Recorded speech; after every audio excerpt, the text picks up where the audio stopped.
and welcome back to day 9 of 30 Days to Better Hearing. Time's flying, right? 9 days since you had your new hearing aids. Gone quick. So at this stage, you're probably finding it a bit easier to take the hearing aids out and put them in. You're hopefully in a bit of a routine with wearing them, and your brain will definitely be getting used to new sounds bit by bit. This takes time, remember, and there are loads of different factors influencing how long this takes.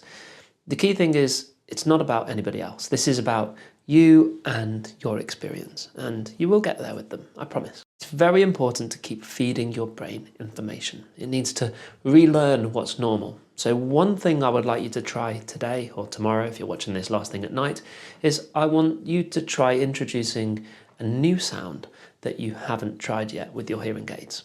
Got a record player? Stick your favourite record on and have a listen. Haven't worn them in noisy environments yet? Take them down to the pub. It doesn't matter what you do. Just give your brain something new to work with. What are we trying to achieve with this? Simply, we are trying to expose your brain to new sounds. It's all part of the habituation experience. The more sounds you give your brain at this early stage, the quicker it's going to get used to things.